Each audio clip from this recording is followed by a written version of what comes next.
안녕하세요. 사연에 빠지다의 DJ 민영입니다. 오늘도 사연 시작하기 전에 구독과 좋아요 버튼 눌러주시고요.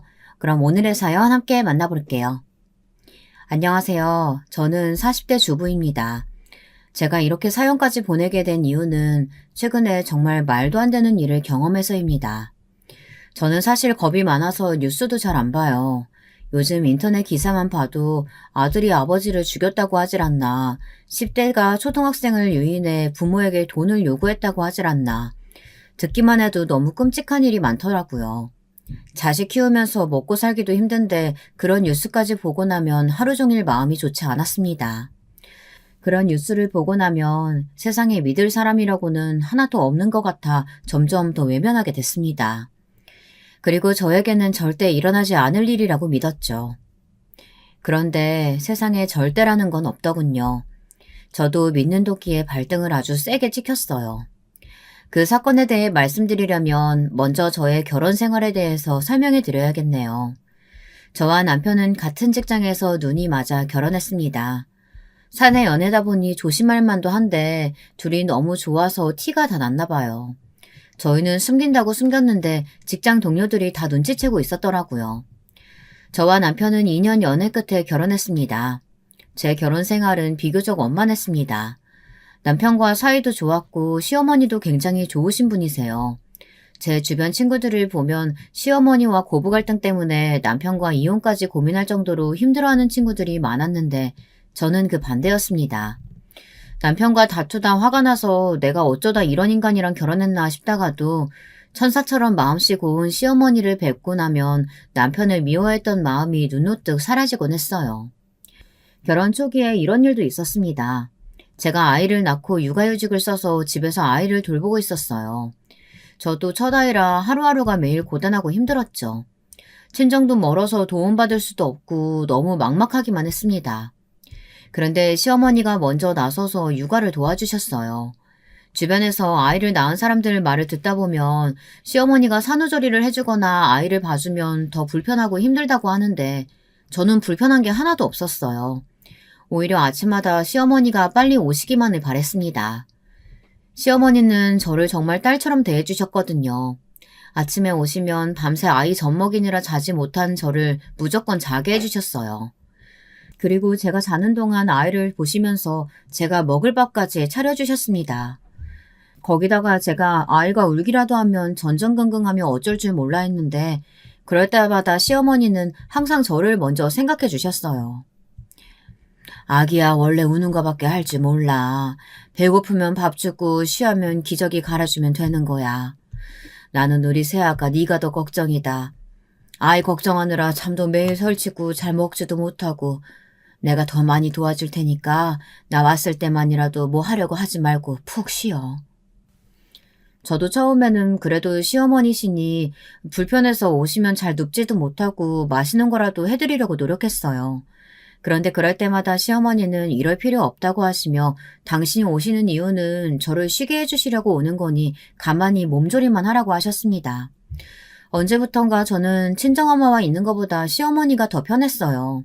친정 부모님이 시골에서 한 번씩 올라오시면 제가 애 키우는 거 가지고 덥게 입혔네, 춥게 입혔네 잔소리만 하시다 가셨는데요. 시어머니는 항상 저를 배려해 주시면서 하나하나 차분하게 가르쳐 주셨거든요. 그러던 어느 날 하루는 남편이 친구들을 만나고 온다고 나갔는데 새벽까지 들어오지를 않았어요. 워낙 술을 좋아하던 사람이라 그런 일이 잦았습니다. 아이가 태어나고 나서는 저도 너무 힘들어서 남편이 술을 먹고 들어올 때마다 다퉜어요. 남편은 싸울 때마다 절대 다시는 안 그런다고 저와 약속했죠. 그런데 그날은 술을 얼마나 마셨는지 택시를 타놓고 집이 어딘지도 모르고 길거리를 헤매고 있나 보더군요. 기사 아저씨께서 전화가 와서 집 주소를 물어보셨어요. 이런 일이 처음이 아니에요. 저와 약속하고도 남편은 너무 쉽게 어겼어요. 남편이 술 먹고 집에 늦게 들어오는 일로 몇 번 제가 시어머니에게 하소연을 했더니 시어머니께서 같이 속상해하시며 저에게 말씀하신 게 있어요. 남편이 한 번만 더 술에 취해 집을 못 찾아오면 그때는 택시기사에게 시댁 주소를 알려주라고 하셨어요. 시어머님이 나서서 아주 혼주를 내주시겠다고요. 저는 고민 끝에 어머님이 말씀하신 대로 택시기사에게 시댁 주소를 알려줬습니다. 그리고 시어머니에게 전화를 드렸어요. 사실 시어머니께서 제가 남편 때문에 속상해하니 그냥 하신 이야기일지도 모르지만 저도 이번 기회에 남편 버릇을 고쳐야 할 것 같아 큰 결심을 하고 시어머니 말씀대로 했습니다. 남편은 시댁에서 자고 다음날 집에 돌아왔어요. 그런데 오자마자 제게 무릎을 꿇고 사과를 하더군요. 다시는 절대 이런 일이 없을 거라고요. 그날 이후 남편은 회식하거나 친구들을 만나도 12시를 넘기지 않고 집에 꼬박꼬박 돌아왔어요. 저는 해가 서쪽에서 떴나 했습니다. 저는 신기해서 나중에 시어머니께 어떻게 하신 거냐고 물었습니다. 그러자 시어머니께서 그날 남편이 실수로 시댁 주소를 택시기사에게 이야기해서 시댁에 온 거라고 하셨나 보더라고요. 어려서부터 아버지가 그렇게 술 먹고 실수해서 엄마가 매일 가슴 치면서 힘들어하는 거 다 봤으면서 장남이라는 놈이 장가까지 가놓고 지집도 못 찾아갈 정도로 술을 퍼마시면 어떡해? 내가 너 때문에 새아기 볼 낯이 없다. 너 한 번만 더 이랬다가 내가 아들놈 잘못 키워서 애꿎은 남의 집 귀한 딸 고생시킨다고 사돈한테 가서 무릎 꿇고 빌 거니까 그렇게 알아. 시어머니는 눈물까지 흘리는 신용을 하시며 남편의 등짝을 내리치셨답니다. 지금 당장 집에 가서 제게 무릎 꿇고 빌라고 하셨다네요. 알고 보니 시아버지도 젊어서 술로 인해 시어머니를 힘들게 하셨나 보더군요. 그래서 시어머니는 아들들이 술 마시는 거에 굉장히 예민하셨어요. 닮아도 하필이면 그런 걸 닮았다면서 제게 미안해하셨죠. 본인이 아들을 잘못 키웠다고요. 이런 시어머니를 보고 어떻게 남편을 미워할 수가 있겠어요. 저는 시어머니와 있으면 항상 든든했습니다. 아이를 키우면서도 그렇고 남편 때문에 속상할 때도 시어머니와 이야기를 나누면 서운했던 마음이 싹 사라지고 기분이 좋아졌어요. 시어머니는 제가 만난 사람 중 가장 존경스러운 어른이었습니다. 그런데 제 결혼 생활이 좋기만 한 건 아니었습니다. 저희 시아버지가 좀 특이하세요. 살짝 말씀드렸지만 시아버지께서 술을 좋아하셔도 너무 좋아하십니다. 연세도 있으신데 술을 많이 드셔도 너무 드세요. 평생 다니시던 직장을 퇴직하시고 소일거리로 건물 경비를 하시는데 격일로 쉬시는 날마다 매일 술을 드셨습니다. 저녁을 드시면서 반주로 한 주단씩 드시는 거긴 했지만 꾸준히 매일 드시는 거나 다름없으니 가족들은 모두 다 걱정했습니다. 건강도 건강이었지만 그 문제로 시어머니와 매일 싸우시니 그게 걱정이었어요. 저 정도면 알코올 중독이야. 젊어서도 그렇게 술 먹고 평생 고생을 시키더니만 늙어서도 매일같이 술을 물처럼 마셔대니 몸이 나만 하겠어? 언제나 차분하고 말수가 많지 않으시던 시어머니는 시아버지의 술 이야기가 나오면 예민해졌어요. 시어머니와 이야기를 나누다 보니 시아버지께서 젊어서 실수를 많이 하기는 하셨더라고요. 술을 전혀 자제를 못해서 한번 술을 먹기 시작하면 밤새서 드셨답니다. 술집에서 먹다 잠들어 다음날 바로 출근하신 일도 많았고 술 드시고 그냥 길거리에서 잠드셨다가 월급을 통째로 도둑 맞은 적도 있었답니다. 취객들이랑 싸움이 붙어서 경찰서에 간 일도 허다했고요. 시어머니는 어린 아들 둘을 키우시면서 술 때문에 별의별 일을 겪으셨으니 지긋지긋하실만 했습니다. 저도 이야기로만 들었지 시아버지가 술 드시고 실수하는 건 그때까지 본 적은 없었어요. 그래서 막연하게만 생각하고 있었습니다. 저희 친정은 모두 다 기독교라 술을 아예 안 드시니 술 먹고 가족들을 고생시킨다는 게 어떤 일인지 전혀 모르고 있었죠. 그런데 제가 제 두 눈으로 직접 보고 말았습니다. 시아버지가 술 드시고 실수하시는 모습을 말이죠. 그 전날부터 시어머니에게 연락이 왔는데 근무하시는 분들과 다음날 회식한다고 아침부터 순댓국에 소주 한잔 하고 오신다고 했답니다. 당시에 시어머니께서 제 아들을 봐주고 계실 때라 제가 출근하기 전에 시어머님이 집에 오셨는데요. 뭔가 불안해 하시더라고요. 평소와 달리 안절부절 못 하시고요. 저는 출근 준비로 바쁜 와중에도 시어머니가 걱정돼서 무슨 일 있으시냐고 여쭙습니다. 그러자 시어머니가 머뭇거리시다가 말씀하시더군요. 내가 너희 시아버지랑 내년이면 45주년 아니니. 그 인간 술 먹기 전에 신나서 까부면 꼭 사고를 치거든. 근데 어제부터 사람이 기분이 좋은 게 아무래도 걱정돼서 말이야. 아이고, 내가 출근하는 애 붙잡고 괜히 쓸데없는 소리를 했네. 신경 쓰지 말고 우리 며느리 얼른 출근해라. 저는 시어머니를 애써 안심시키고 집을 나섰습니다. 시아버지 연세가 조금 있으면 칠순인데 설마 아직도 자제력 없이 술을 드시겠나 싶었죠. 그런데 시어머니의 촉이 맞았습니다. 시아버지는 자제력이라고는 없는 분이었어요. 시어머니 말대로 정말 알코올 중독, 알코올에 많이 의지하고 계신 것 같았습니다. 그날 점심시간에 어머니에게서 연락이 왔는데 아침부터 아버님이 4~5시간 동안 아예 연락이 안 됐답니다. 시어머님은 걱정이 이만저만이 아니셨어요. 분명히 어디서 술 먹고 쓰러지거나 뻗어 있는 거라고요. 저는 별일 있겠냐고 무슨 일 있으면 먼저 연락이 왔을 거라고 말씀드렸지만 저도 마음으로는 걱정이 됐어요. 상식적으로 순댓국에 술을 먹는데 4~5시간이나 먹지는 않을 테니까요. 시어머니가 계속 시아버지와 연락이 안 된다고 걱정하셔서 저는 일하는 중간중간 시아버지에게 연락을 드렸어요. 정말 전화를 안 받으시더군요. 그러다가 제가 퇴근할 때가 돼서야 연락이 됐어요. 전화를 받은 건 아버님이 아니었습니다. 생전 처음 들어보는 동네 지구대의 경찰이라고 하더군요. 저는 남편과 함께 지구대로 갔습니다. 시어머님은 저희 아들을 봐주고 계셨으니까요. 지구대에 도착해 들어갔을 때 저는 너무 놀라서 눈을 어디다 둬야 할지 모르겠더군요. 시아버지께서 속옷바람으로 지구대 의자에 누워서 주무시고 계셨어요. 경찰들이 이불을 덮어주기는 했는데 시아버지가 술에 취해 계속 이불을 발로 걷어차더군요. 이런 망할 놈들! 누가 내 옷 벗겼어? 내가 니들 가만 안 둘 거야. 경찰 불러 빨리. 경찰 안 불러? 아버지, 여기서 뭐 하시는 거예요? 술을 도대체 얼마나 드셨으면 이 지경이에요. 아버지가 경찰서에 끌려왔는데 무슨 경찰을 찾고 있어요. 시아버지의 모습을 보자마자 남편은 언성을 높였습니다. 지구대에 있던 경찰들이 남편을 말렸어요.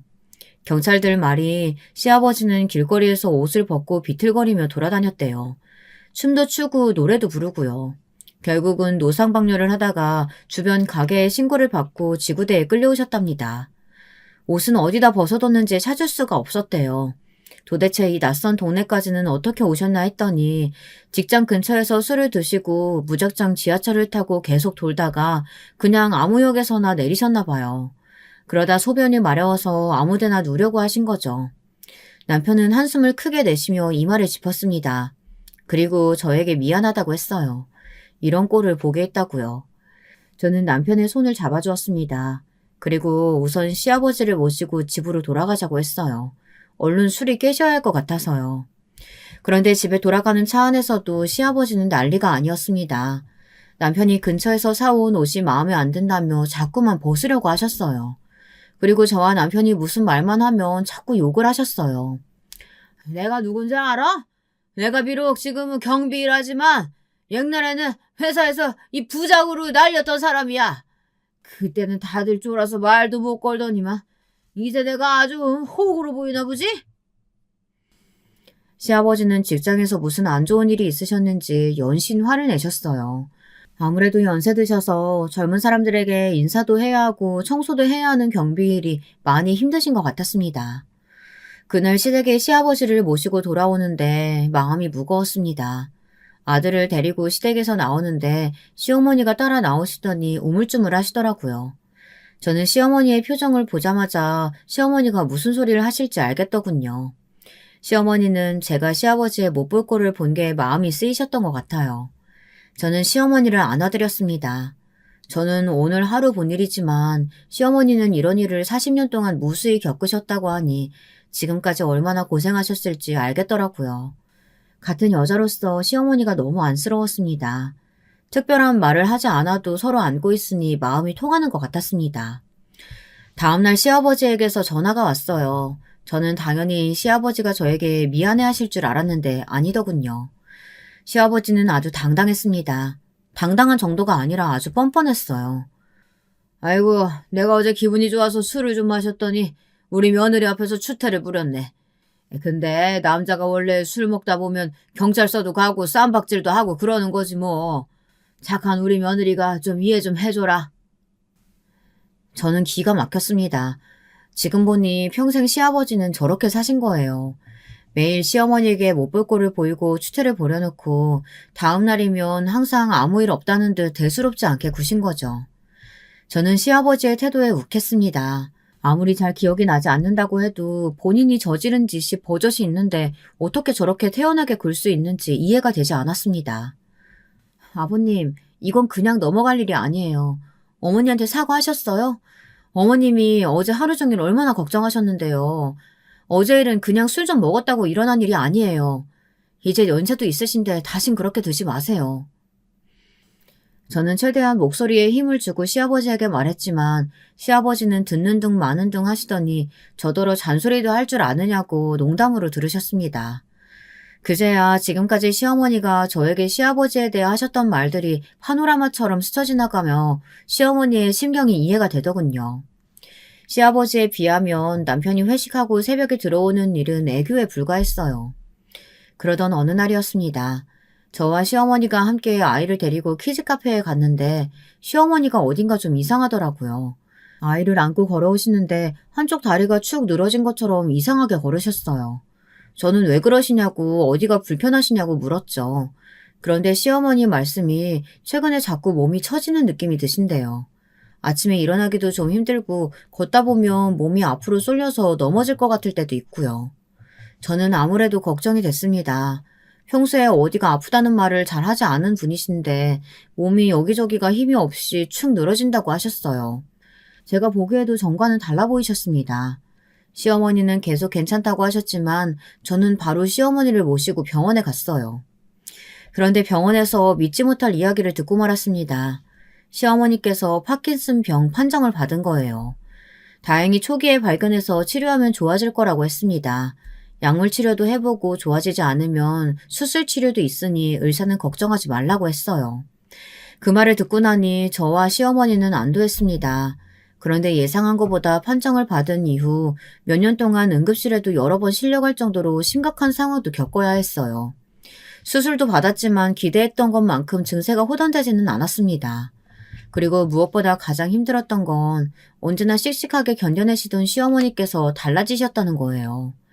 수술할 때까지만 해도 꼭 병을 이겨내겠다고 말씀하시던 분이 수술 이후에도 달라지지 않자 언젠가부터는 말을 잘 하지 않으셨어요. 물어도 대답도 잘 안 하시고요. 병원에서는 파킨슨병의 증상 중 하나로 말하기가 힘들어지신 거라고 했지만 가족들 입장에서 너무 속상하기만 했습니다. 가족들은 시어머니 앞에서 티를 안 내려고 노력했지만 모두 다 시어머니에게 많이 의지하고 있었던 터라 시어머니의 병증이 깊어질수록 다들 많이 힘들어했어요. 특히나 시아버지께서 많이 힘들어하셨습니다. 이게 다 당신 때문이라면서 견디기 힘들어하셨죠. 그토록 좋아하시던 술까지 끊으셨어요. 이게 다 나 때문이야. 당신이 평생 나 때문에 마음고생하느라 몸도 망가진 거라고. 시아버지는 지난날을 후회하셨어요. 이럴 줄 알았다면 시어머니 말대로 젊고 건강했을 때 술도 좀 끊고 시어머니와 더 많은 시간을 보냈어야 한다고요. 두 아들들에게도 당부하셨습니다. 인생은 어떻게 될지 모르니 나중에 후회할 일은 하지 말라고요. 시어머니는 씩씩하게 치료를 잘 받으셨어요. 가족들은 일말의 기대감을 안고 시어머니가 좋아지기를 바랬습니다. 그러던 와중에 좋은 일도 생겼어요. 시동생이 결혼했습니다. 오랜 연애를 하고도 결혼 생각이 전혀 없었던 시동생이 갑자기 무슨 바람이 불었는지 결혼을 결심했더군요. 아무래도 시어머니가 매일같이 이야기하시던 소원을 들어드리려고 결혼을 결심한 것 같았습니다. 시어머니가 파킨슨병 판정을 받으셨을 때 시동생에게 부탁하셨거든요. 엄마 몸 굳어서 휠체어 타기 전에 우리 막내 결혼식은 혼자 꼭 걸어서 들어가고 싶어. 엄마는 무슨 그런 소리를 해. 엄마가 휠체어를 왜 타? 엄마 다시 금방 건강해질 거니까 다시는 그런 소리 하지 마요. 사람은 언제나 최악을 상상하잖아요. 시어머니도 말은 안 하셨지만 많이 무서우셨던 것 같아요. 시동생이 결혼해 알콩달콩 살면서 손주까지 낳는 것까지는 기대도 안 해도 결혼식장에 들어가는 모습만이라도 보고 싶다고 하셨습니다. 저는 시어머니께서 그런 소리를 할 때마다 화를 냈어요. 어머니가 씩씩하게 잘 견뎌내셔야 돼요. 손주들 다 커서 시집장가 가는 것까지 다 보셔야죠. 그래도 그런 시어머니의 마음이 통했는지 시동생은 곧바로 식을 올렸습니다. 결혼식 당일 시어머니의 컨디션이 많이 좋지는 않으셨지만 그래도 시아버지의 부축을 받으시면서 화촉점화도 직접 하셨어요. 그래도 다행이었던 건 시동생 결혼식 이후 시어머니 컨디션이 많이 좋아지셨다는 겁니다. 그래서 가족들 모두가 한시름 놓았어요. 그러던 중 저에게 일이 하나 생겼어요. 제가 회사에서 주최하는 사내 공모전에서 입상해 해외 지사 근무 기회가 주어졌습니다. 가족들까지 다 함께 다녀올 수 있는 좋은 기회였죠. 좋은 기회라는 걸 너무나 잘 알지만 저는 남편에게 말하지 않았어요.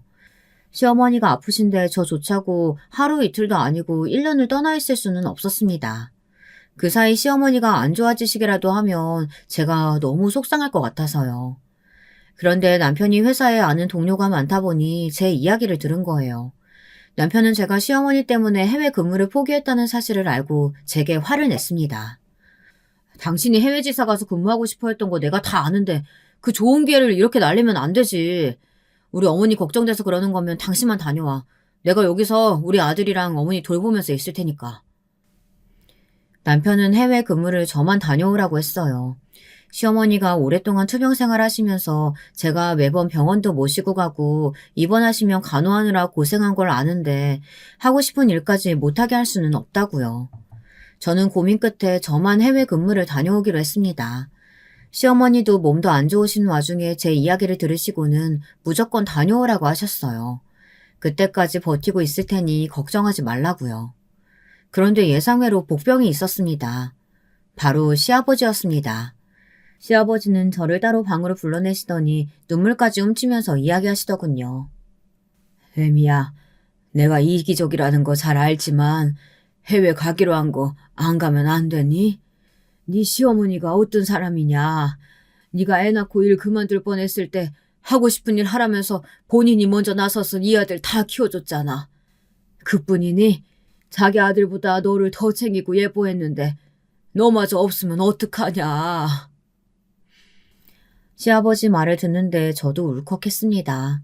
시아버지 말이 다 맞아요. 시어머니가 저에게 어떻게 해주셨는데 시어머니가 몸도 못 쓰시고 병성에 누워 계시는데 제가 훌쩍 떠나버리는 건 말이 되지 않았습니다. 그런데 시아버지가 제게 하신 이야기를 밖에서 듣고 있던 동서가 저를 살짝 불러냈어요. 형님, 왜 아무 말도 안 하고 가만히 계셨어요? 해외 지사 꼭 가고 싶다고 솔직하게 이야기하셨어야죠. 시아버지 속 몰라서 그래요? 시어머니 병원에 들어가시면 형님 부려먹으려고 그러시는 거잖아요. 동서는 젊은 친구라 그런지 매사에 저보다 솔직하고 똑부러졌어요. 결혼 준비할 때도 보니까 본인의 의사표현을 당당하게 잘하더라고요. 지금이야 저도 시아버지와 가까워져서 괜찮지만 사실 시아버지를 처음 만났을 때는 좀 무서웠어요. 시아버지가 덩치도 크고 인상도 우락부락한 데다가 목소리도 무지 커요. 아버님 말씀 때문만은 아니고 이래저래 걸리는 게 많아. 아이도 아직 어린데 애만 아빠한테 맡기고 가는 것도 그렇고 어머님도 저렇게 안 좋으신데 만면일이가 돼서 곁에 없는 것도 마음에 걸리고. 형님, 가만 보면 엄청난 효부인 거 아세요? 요즘 세상에 어느 며느리가 시어머니 간호를 해요. 아버님이 멀쩡하고 건강하신데 아버님이 다 알아서 하시면 되죠. 이래서 어른들도 자식들이 잘 길들여야 한다니까요. 형님이 처음부터 시어머니한테 잘하고 모시고 다니니까 시아버지도 당연한 줄 알고 다 형님한테만 맡기잖아요. 동서 말을 이해하지 못한 건 아니었지만 저는 동서처럼 모든 관계를 무자르듯 딱딱 정해서 자를 수 있는 게 아니라고 생각했어요. 무엇보다 저와 시어머니의 관계는 동서가 생각하는 것처럼 일반적인 고부관계가 아니니까요. 동서가 몰라서 그러는데 나도 어머님께 도움받은 게 많아. 내가 어머님 모시려고 하는 건 의무적으로 하는 게 아니라 내 마음에서 우러나서 하는 거야. 형님도 참, 시어머니가 건강하실 때 애 좀 봐주셨다고 그래요? 요즘 세상에 아들이 돈 못 벌어서 며느리가 맞벌이 해주면 시어머니가 애 봐주는 게 당연하지 뭘 그런 걸 미안해하고 그러세요. 동서 말을 듣다 보니 이건 어리고 솔직한 것과는 다른 문제 같았습니다. 아무리 요즘 세상이 요지경이라도 제가 윗사람으로서 동서에게 잘못된 건 잘못된 거다 바로 잡아줘야 할 것 같았어요. 시부모님이 애 봐주시는 게 당연한 건 아니라고요. 그런데 그 순간 시아버지가 불쑥 나타나셨습니다. 둘째 너 지금 무슨 소리 하는 거야? 네가 막내라고 예쁘다 예쁘다 해줬더니만 아주 기고만장이 하늘을 찌르는구나. 어디서 그런 대먹지 않은 소리라고 있어? 시아버지는 동서가 하는 소리를 다 들으셨는지 소리를 지르시며 핏대를 세웠습니다. 동서도 시아버지의 그런 모습을 처음 봤으니 놀랐는지 조금 전에 당당했던 모습은 사라지고 두 손을 공손히 앞으로 모으고 고개를 숙이며 잘못했다고 하더라고요. 저도 동서가 혼나는 게 당연하다고 생각해 애써 말리지 않았습니다. 요즘 며느리들이 다 자기 하고 싶은 대로 하면서 편하게 산다지만 그것도 어디까지나 할 도리를 지키고 예의 범절은 지키면서 하는 거지. 엄연히 어른이 계시는 집에서 입을 함부로 놀렸으니 혼나도 싸다 싶었죠. 그런데 그 이후 동서와 시아버지의 관계가 어딘지 묘하게 불편해졌습니다. 안 그래도 시어머니의 투병 생활로 집안이 조용할 날이 없었는데 동서와 시아버지가 눈에 보이지 않는 묘한 신경전을 자꾸만 벌이니 다른 가족들은 불편했습니다. 한 번은 그런 적이 있었어요. 명절을 앞두고 있었는데 시어머니께서 상태가 안 좋아지셔서 갑자기 병원에 입원하게 되었습니다. 마침 명절 연휴라 제가 시어머니를 모시고 병원에 들어가기로 했어요. 그런데 동서가 뜬금없이 이번 명절에는 시댁에 오지 않겠다고 하더라고요. 어머님도 아프셔서 집에 안 계시고 형님도 병원 들어가시면 명절날 남자들하고 저만 있어야 하는데 저 혼자 식사 준비하고 치우고 그 시중을 다 어떻게 들어요. 어차피 어머님 아프셔서 집안 분위기도 안 좋을 텐데 이번 명절엔 그냥 각자 보내는 게 좋겠어요. 동서는 다시 봐도 참 대단한 사람이었습니다. 물론 마음으로 생각할 수야 있죠. 집안의 여자라고는 시어머니와 저 동서 셋인데 저와 시어머님이 병원에 들어가 버리면 아무래도 혼자 시아버지의 저희 남편 식사까지 챙겨야 하니까요. 동서의 말에 시아버지도 마음이 부글부글 끓으시는지 얼굴이 붉어지셨어요. 자기야, 그런 소리는 나랑 상의하고 해야지. 안 그래도 엄마 아파서 다 속상해 죽겠는데 그런 소리를 지금 꼭 해야겠어? 도대체 생각이 있는 거야, 없는 거야? 눈치를 보던 시동생이 먼저 나서서 한마디 하고 나니 시아버지도 참지 않고 동서를 몰아붙였습니다. 둘째, 너는 며느리로서 책임감이라는 게 전혀 없구나. 네 형님이 시어머니 모시고 병원에 들어간다는데 둘째로서 당연히 시댁에 와서 시아버지 식사 챙겨야지. 이런 소리를 내가 직접 해야 되냐? 네가 시어머니가 아파서 일일이 가르치질 않는다고 우리 집안을 아주 우습게 보는구나. 며느리가 가정부도 아니고 시댁 식구들 밥 차리는 게 어떻게 당연한 일이에요. 저는 시아버지 밥상이나 차리라고 결혼한 거 아니니까 밥상 차릴 며느리 구하시면 다시 알아보세요. 시아버지와 동서는 만나기만 하면 도대체 왜 저렇게 서로 으르렁대지 못해 안달인가 싶었습니다. 물론 동서가 아직 결혼한 지 얼마 되지 않아 집안 사정을 다 알지 못하고 성격도 자기 주장이 강한 편이라 잘 모를 수도 있습니다. 그럴 때마다 시아버지도 동서에게 좋게 타이르며 알려주시면 되는데 일일이 소리를 지르고 화를 내셨죠. 결국은 명절날 동서는 친정에 가고 시동생만 시댁에 왔답니다. 이번 명절은 각자 자기 집에서 보내기로 했다네요. 저는 제가 너무 나이가 든 건지 그때까지도 동서가 이해되지 않았어요. 그래봐야 하루 시댁에서 자는 건데 같이 음식해서 나눠 먹고 즐겁게 보내다 오면 되는 일을 뭘 그렇게 예민하겠구나 싶었습니다. 그 하루를 못 참아서 꼭 저렇게 티를 내야 하나 싶었죠. 그런데 그 이후에도 동서는 시아버지와 많이 티격태격했습니다. 제게도 은연중에 이야기하는데 시아버지가 며느리 단속을 너무 한답니다. 한 번은 시아버지께서 동서에게 결혼한 유부녀가 뭘 그렇게 회식에 자주 가느냐고 했대요. 한 번 저녁에 전화가 와서 회식 중이라고 했더니만 남편 밥은 어쩌고 유부녀가 이 시간까지 술 먹고 있냐고 저한테 소리를 지르시더라니까요. 동서 회사가 남자 직원이 많은 남초 회사다 보니 시아버지는 그런 것도 신경이 쓰였나 봐요. 동서한테 술자리에 남자가 몇 명이냐 묻기까지 하셨답니다. 그때부터 동서는 시아버지에게 저녁에 연락이 오면 아예 받지를 않았대요. 그뿐만이 아니에요. 한 번은 시동생이 동서에게 병원 명함을 하나 줬답니다. 시아버지가 갖다 주라고 했다고요. 아버지가 잘하는 병원이라고 예약해 놓으셨대. 가서 의사가 검사해주는 대로 검사받고 오라는데? 동서는 무슨 검사인 줄도 모르고 시동생이 건넨 명함에 적힌 병원에 갔답니다. 그런데 알고 보니 산전검사를 예약해둔 거였어요. 동서가 나이가 어려서 결혼하고 1, 2년은 아이 안 갖고 신혼생활 즐기고 싶다고 했는데도 시아버지는 아이는 무조건 일찍 낳아야 한다면서 굳이 예약까지 직접 하셨더라고요. 병원에서 나오는데 곧바로 전화와서 검사 결과 좋다고 했다고 오늘 밤에 바로 손주 좀 만들라고 하시더라고요. 무슨 시아버지가 며느리한테 그딴 소리를 해요? 저 정말 짜증나서 그냥 끊어버렸어요. 동서는 쪽팔려서 친구들에게는 말도 못하겠다면서 저에게 연락이 왔더라고요. 저도 동서 말에 사실 놀랐어요. 그러고 보니 저야 결혼하고 바로 아이를 낳기도 했고 시어머니가 아프셔서 병원에 왔다 갔다 하느라 시아버지와 따로 이야기를 나누거나 왕래를 많이 하지는 않아 일일이 잔소리를 듣지 않았었지만 동서는 아무래도 시아버지한테 꽤 시달렸나 보더라고요. 동서는 시아버지라면 아주 학을 뗐습니다. 그 모습이 마치 시어머니를 보는 것 같았어요. 제가 시어머니와 같이 병원에 다니면서 동서에게 들은 이런저런 이야기를 시어머니에게 해드리고는 했는데 그럴 때마다 시어머니는 제 손을 잡으시며 동서 걱정을 하시더라고요. 그 인간이 원래 그래. 자기는 나가서 할지를 못할지를 다 하고 다니면서 여자는 집에 아주 꽁꽁 가다놓고 아무것도 못하게 한다니까. 둘째한테 큰애 네가 말 좀 잘해줘라. 그 사람이 원래 고지식하고 자기밖에 모르는 사람이라 그러는 거니까 한 귀로 듣고 한 귀로 흘려보내라고. 다 우리 며느리들 하고 싶은 대로 하라고. 시어머니는 언제나 자식들 걱정뿐이었습니다. 시아버지 때문에 혹여나 동서와 시동생 사이가 벌어지기라도 할까 항상 걱정하셨어요. 그리고 저에게도 고민하지 말고 빨리 해외 지사에 가라고 했습니다. 당신 걱정은 하지 말라고요. 그런데 얼마 뒤 시동생과 동서 부부에게도 작은 문제가 생겼어요. 동서가 임신 사실을 안 지 얼마 되지 않아 유산을 하게 된 겁니다. 병원에서는 임시 초기라 충분히 있을 수 있는 일이라고 했죠. 아이를 잃은 동서와 시동생은 많이 힘들어했어요.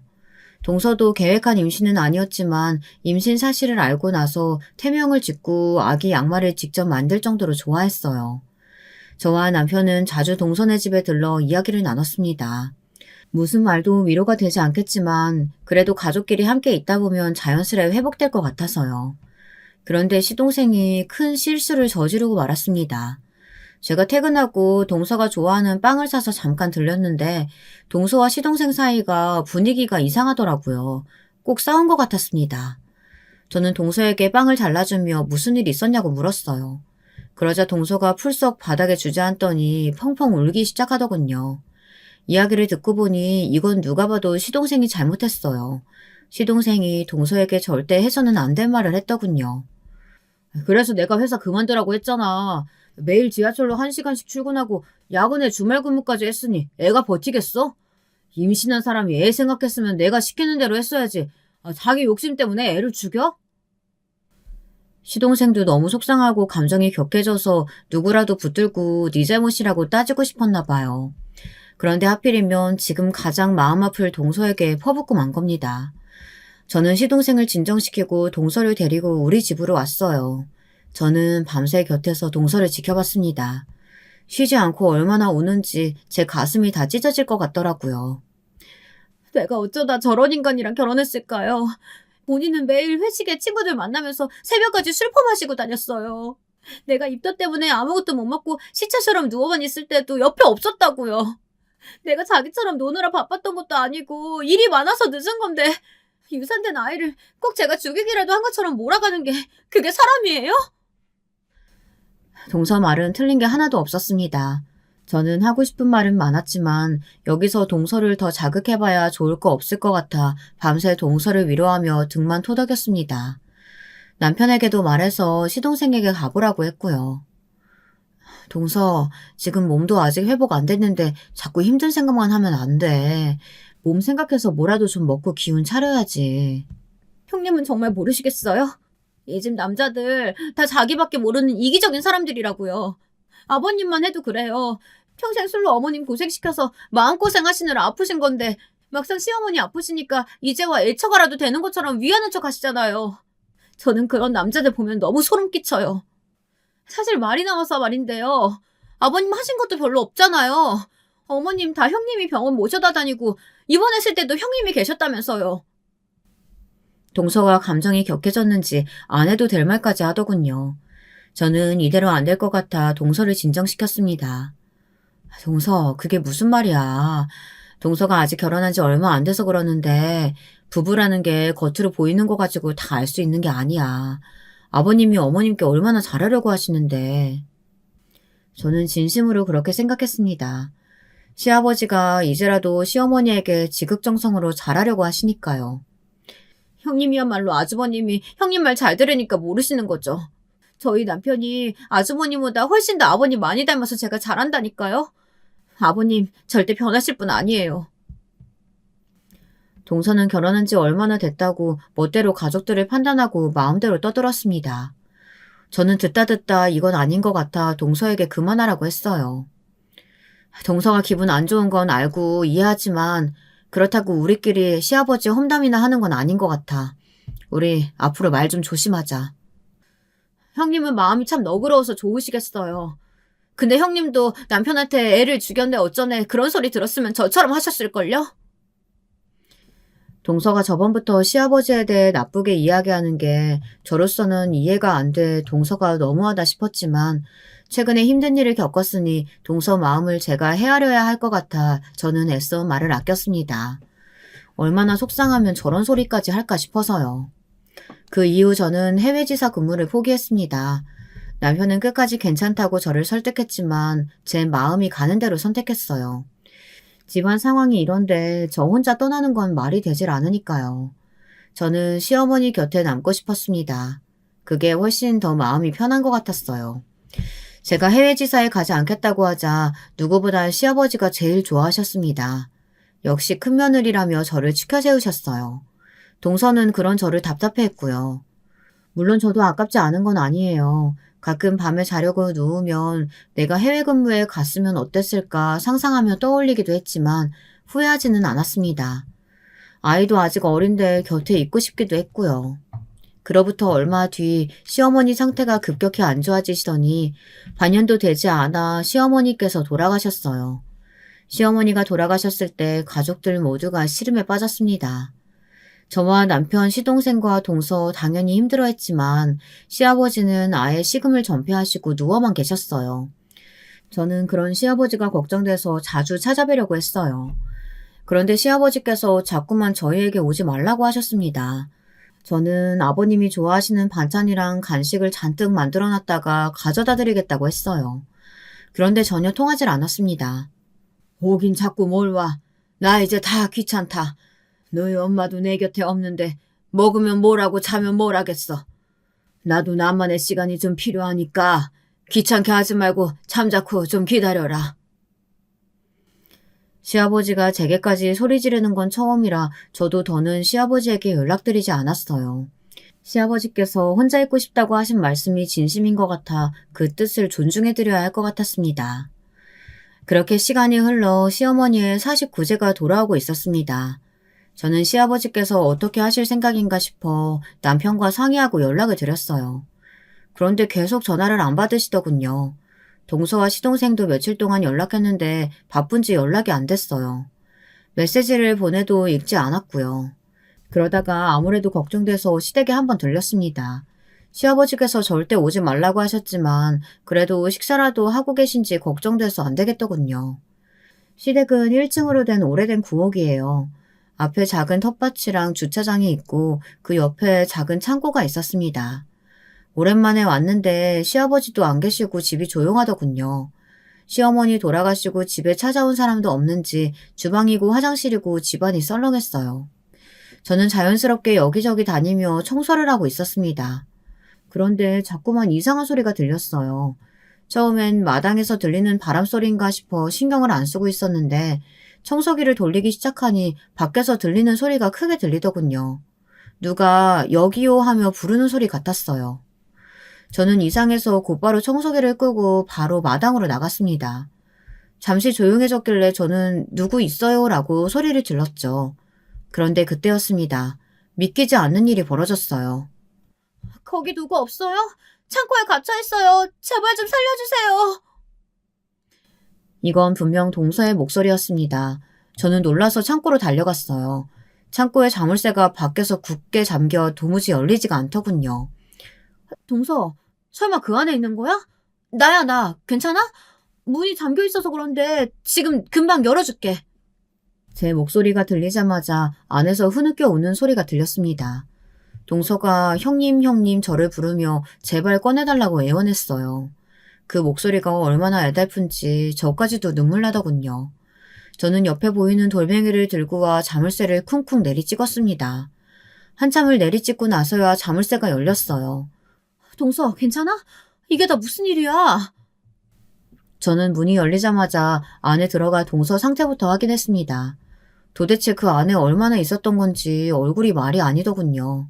저는 입고 있던 겉옷을 벗어 입혀주고 동서를 데리고 밖으로 나왔어요. 제가 동서를 데리고 시댁 안으로 들어가려고 하자 동서가 노발대발 난리를 쳤습니다. 저 안에는 절대 안 들어간다고요. 언제나 씩씩했던 동서가 도대체 왜 이러나 싶었습니다. 저는 우선 급한 대로 동서를 데리고 주차장에 세워둔 제 차에 태웠어요. 히터를 켜고 몸부터 녹였습니다. 잠시 뒤 정신을 차린 동서가 말을 하는데 저는 경악을 금치 못했어요. 동서를 시댁 창고에 가둬둔 사람이 다름 아닌 시아버지랍니다. 그 노친네 완전 미쳤어요. 정신병자가 따로 없다니까요. 제 뒤에서 다짜고짜 머리를 내리치더니 눈 떠보니까 저 창고 안이었어요. 그게 무슨 소리야. 시아버지가 동서 머리를 때린 것도 모자라서 창고에 감금했단 소리야? 저는 놀라 입을 다물지 못했습니다. 애써 감정을 추스리며 동서가 차분히 말을 하는데 기가 막히더라고요. 글쎄 얼마 전 아기를 잃은 일로 시동생과 결국 다투다 결국에는 이혼 이야기가 나왔대요. 동서는 이미 마음을 먹었답니다. 그래도 명색이 부부인데 함께 겪은 아픔을 극복하고 서로 위로할 생각은 안 하고 자꾸만 동서 탓만 하는 시동생과는 더는 못 살겠다고요.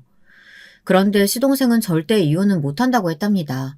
자기 인생에 이혼이라는 실패는 없다고요. 동서가 시동생과 말이 통하질 않자 더는 안 되겠다 싶었는지 짐을 쌌답니다. 시동생이 없을 때 친정으로 가버리려고요. 그런데 마침 동서와 시동생 상황을 들으신 시아버지가 집으로 찾아오셨답니다. 그것도 끊었던 술까지 먹고 말이죠. 둘째야, 네가 힘든 거 내가 왜 모르겠니? 하지만 그렇다고 절대 이혼이 답이 아니야. 네 남편 능력 있어, 인물 좋아. 어디 하나 빠지는 거 없는데 네가 어디 가서 또 그런 남자를 만나? 시아버지는 애써 타이르는 듯 싶었지만 또 동서의 심기를 건드린 거죠. 동서는 시아버지의 만류에도 자리를 박차고 일어났답니다. 제발 그만 좀 하세요. 저는 무슨 일 있어도 아버님 아들이랑 이혼할 거니까 그런 줄 아세요. 동서가 자리에서 일어나려던 그때 시아버지가 험악한 표정으로 다가와 뭔가 딱딱한 물건으로 머리를 쳤답니다. 충격은 거기서 끝이 아니었어요. 쓸데없이 고집만 센 년 같으니 우리 집안에 너처럼 드센 며느리는 나도 본 적이 없다. 네 시어머니랑 네 형님 보면 몰라? 여자는 무조건 나긋해야 남자한테 사랑받는 거라고. 지 주제에 우리 아들 정도면 감지덕지지. 어디서 감히 이혼을 짓거려? 쓰러져 정신이 아득한 와중에도 시아버지의 막말이 그대로 다 들렸답니다. 거기다가 동서가 역시나 똑 부러지는 게 그 와중에 핸드폰 녹음기를 켜서 바지 주머니에 넣었대요. 나중에 배터리가 다 돼서 핸드폰이 끊어지기는 했지만 시아버지가 동서를 질질 끌고 창고로 가는 동안 떠들었던 소리가 다 녹음되기는 했더군요. 동서가 제게 녹음된 내용을 들려주는데 저는 끝까지 들을 수가 없었어요. 온몸에 소름이 끼쳐서 더는 듣고 싶지 않았습니다. 그제야 시어머니가 제게 했던 말들이 다 이해가 됐어요. 시아버지가 여자가 밖으로 도는 거 싫어하고 집에만 있는 걸 좋아한다는 소리요. 그래서 제가 외국 지사에 간다고 했을 때도 그렇게 말리신 거죠. 저는 그 자리에서 바로 경찰에 신고했습니다. 시아버지는 끝까지 혐의를 부인하려고 하셨지만 이미 동서의 정황과 주변 CCTV에 찍힌 증거가 확실해서 바로 수사를 받게 되었어요. 그 일로 집안은 발칵 뒤집혔습니다. 며느리랑 아들이 이혼한다는데 그걸 가만히 지켜볼 시아버지가 어디 있습니까? 난 절대 며느리 다치게 할 생각은 없었어요. 단지 이혼 안 한다고 할 때까지만 데리고 있으려고 한 거라고요. 시아버지는 경찰 조사를 받는 내내 억울하다고 호소했습니다. 저는 그 모습을 보는데 너무 화가 나고 초라해서 가만히 지켜보고만 있을 수가 없더군요. 아버님 그만 좀 하세요. 먼저 가신 어머님 보기 부끄럽지도 않으세요? 아무리 힘드셔도 그렇지 어떻게 얼마 전에 아기 잃은 동서한테 그런 짓을 할 수가 있어요? 몸에 물이 와서 큰일이라도 났으면 어쩔 뻔했어요. 이게 다 내 잘못이다. 내가 평생 네 엄마 고생시키고 아프게 만들어서 이 애비가 평생 네 엄마 없이 혼자 살 생각하니 무서워서 나도 모르게 그만. 내 아들까지 이혼남으로 혼자 살게 둘 수는 없었어.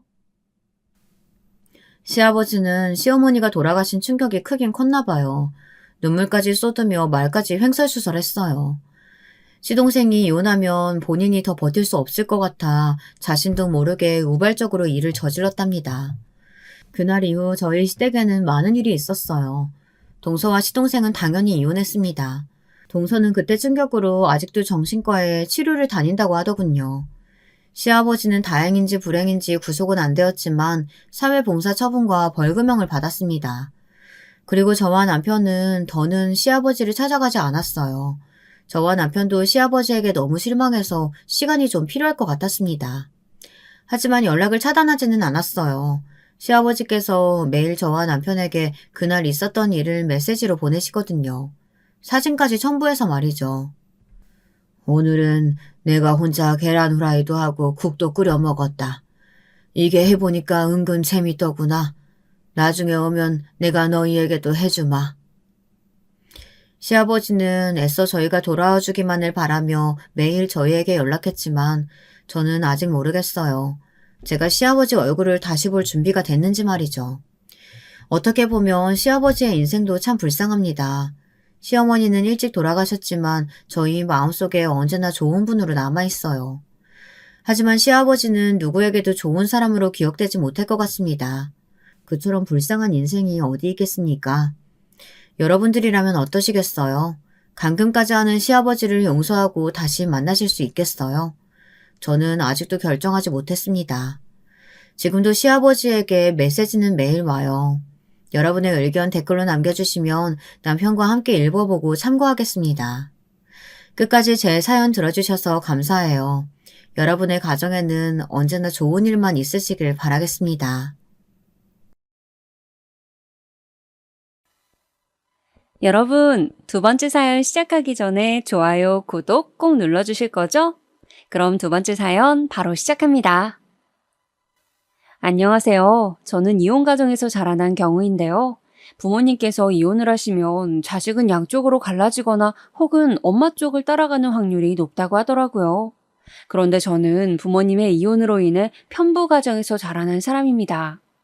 더 어렸을 때는 솔직히 기억이 가물가물하고 제가 7살 때 부모님께서 심각하게 싸우셨던 모습은 똑똑하게 기억에 남아있어요. 어린 마음에도 이거 뭔가 큰일 난 것 같다고 느꼈던 그 당시의 심정마저도 생생하게 남아있습니다. 제가 나이가 두 자릿수가 되었던 10살, 초등학교 3학년 때 부모님께서 끝내 이혼을 하셨습니다. 이혼 후에 엄마께서 집을 떠나셨고 저는 그대로 남겨져서 아버지와 오빠랑 셋이서 살게 되었어요. 저는 어렸을 때 같은 여자라서 그런 건지 아버지보다는 엄마가 더 가깝고 편하게 느껴졌었는데 왜 이혼 후에 엄마가 아닌 아버지랑 살아야 했던 것인지 그 이유조차 몰랐어요. 엄마께서는 멀리 떠날 거라서 앞으로 보기 힘들 거다라는 식으로 오빠랑 저한테 설명만 남기신 뒤에 떠나셨습니다. 초등학교 3학년 슬슬 학교에서도 이성 친구들을 의식하게 되었던 한창의 성장기에 부모님의 이혼을 겪으려니까 진짜 미치겠더라고요. 다른 친구들은 멀쩡하게 다 있는 부모님을 왜 나만 똑바로 가질 수 없는 것인지 하는 원망을 매일마다 했었습니다. 이혼 가정인 것이 창피하기도 하였고요.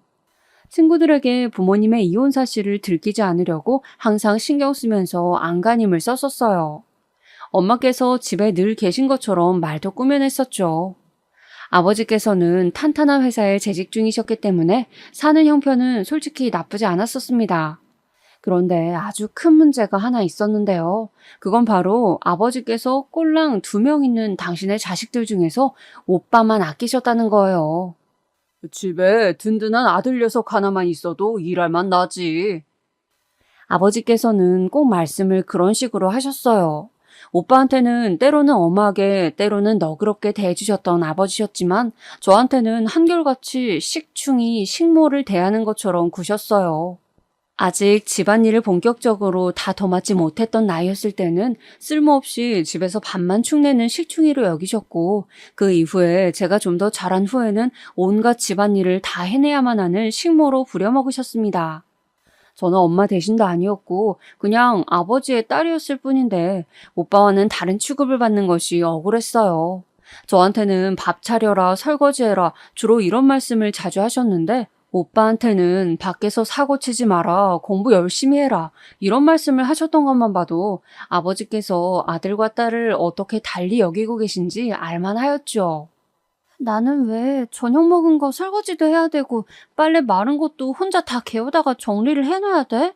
이런 거 다 해봤자 잘했다고 수고했다고 칭찬 한마디 못 듣는데 나 이러고 있을 동안 오빠는 방에서 책만 펴고 있어도 열심히 공부한다고 아버지한테 칭찬했잖아. 누구는 공부 안 하고 싶다 그랬나?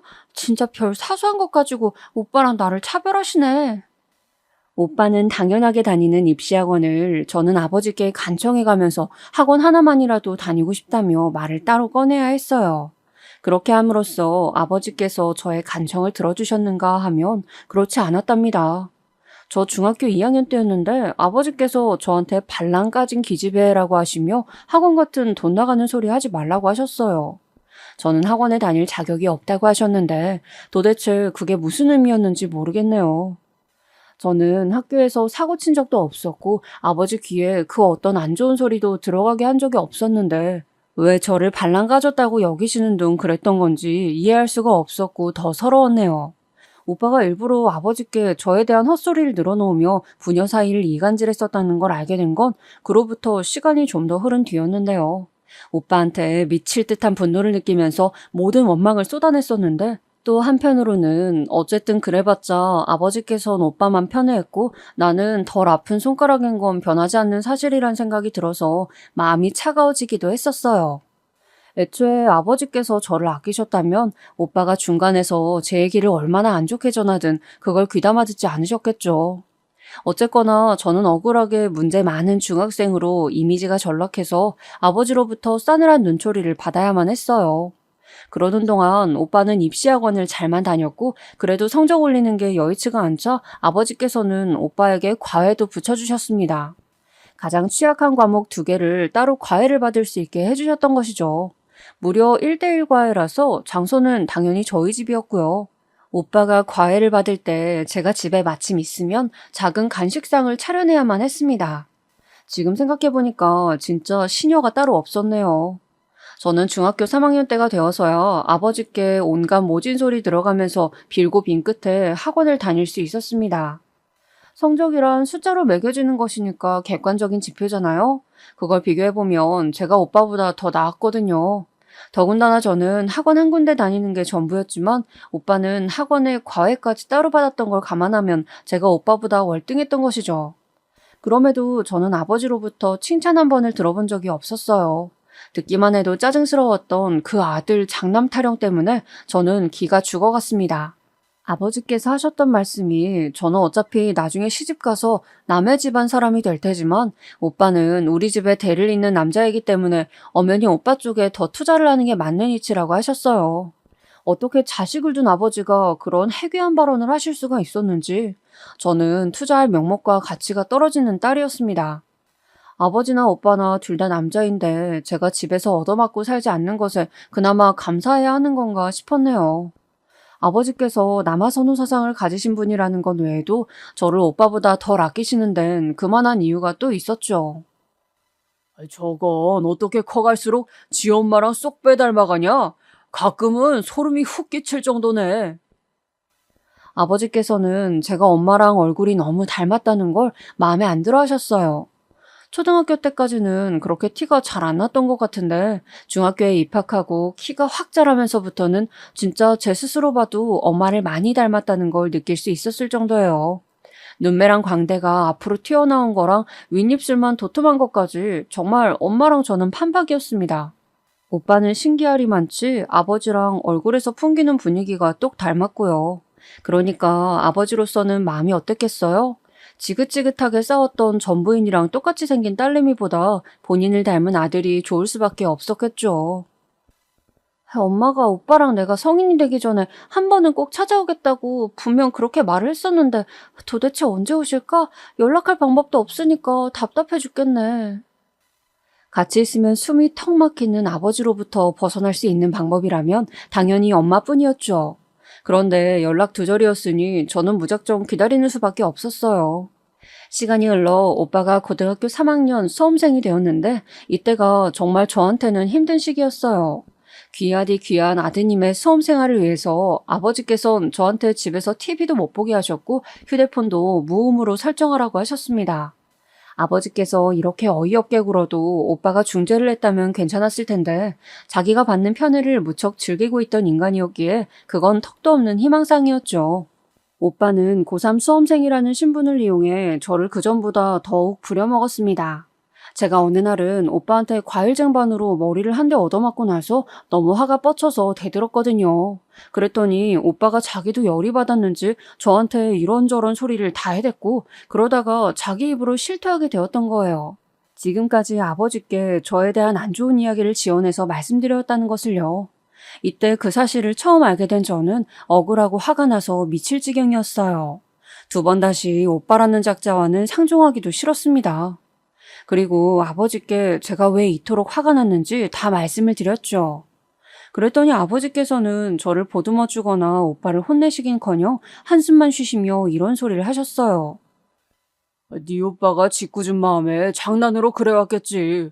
그런데 그걸 가지고 지금 이렇게 바락바락 대들면서 따지는 거냐?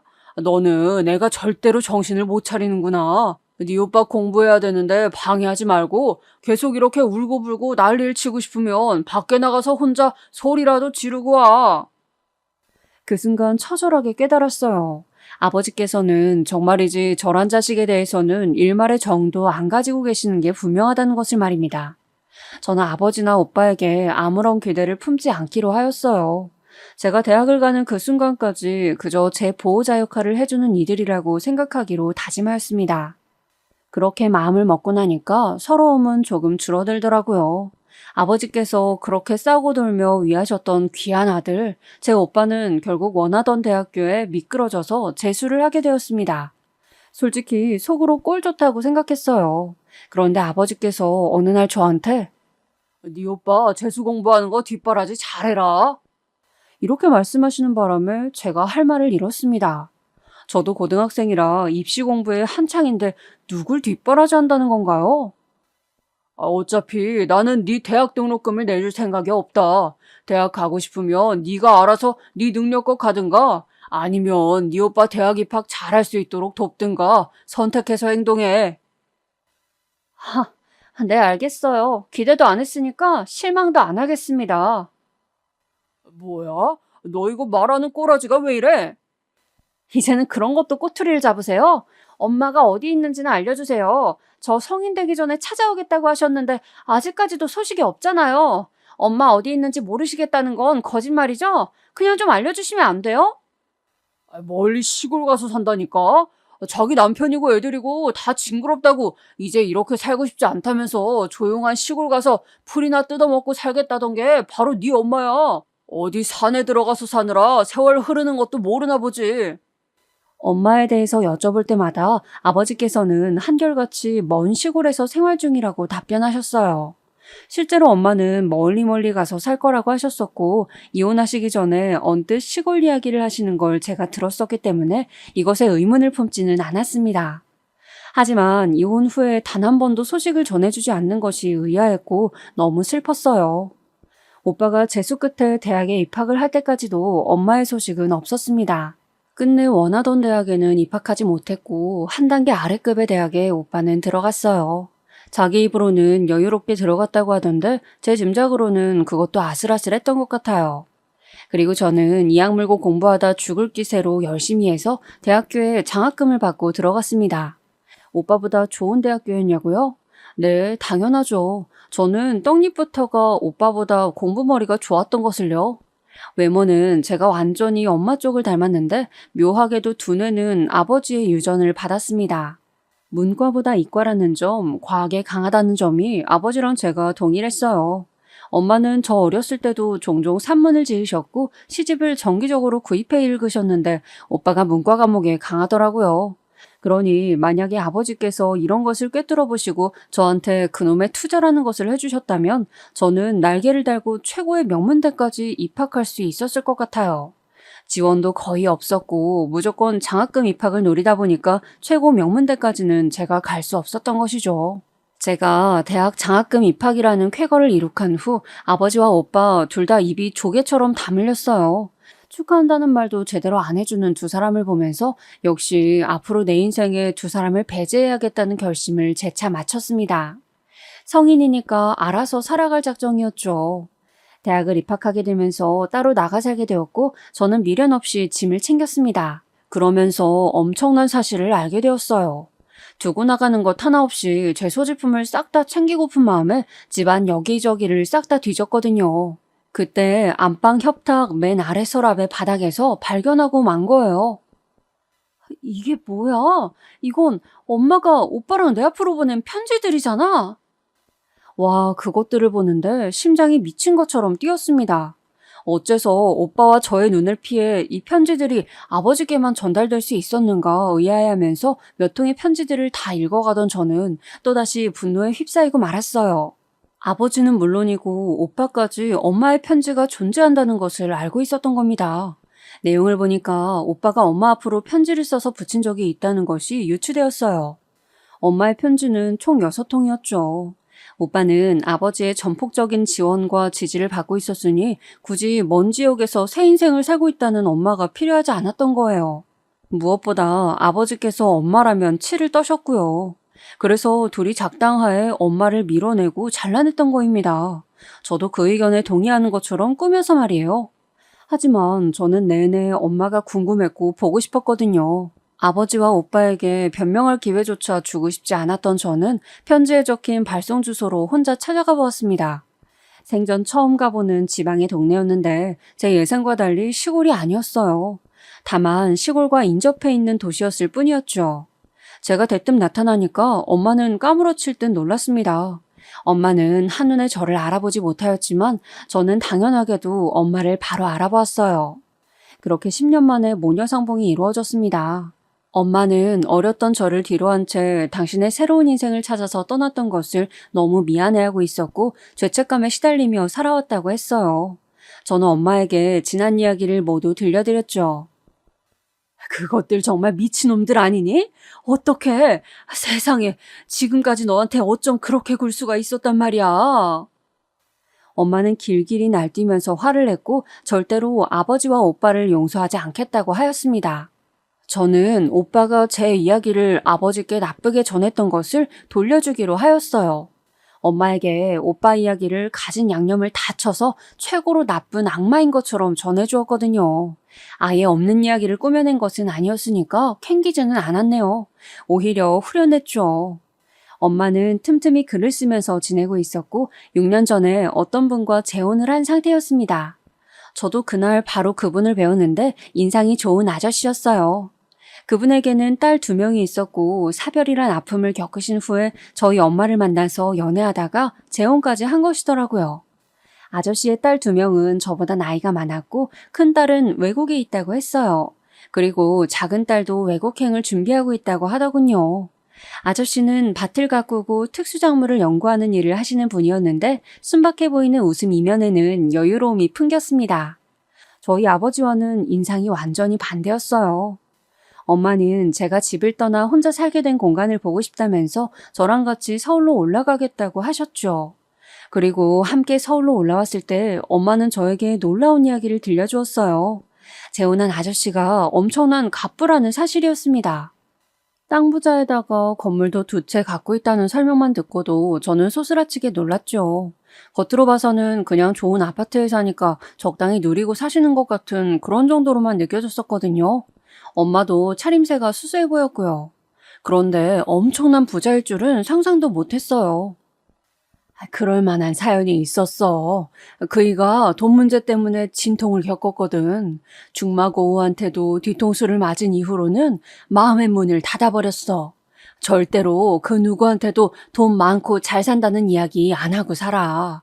그래서 우리 집이 여유롭다고 알고 있는 주변 사람들도 우리가 그만큼씩이나 돈이 많은 줄은 아무도 몰라.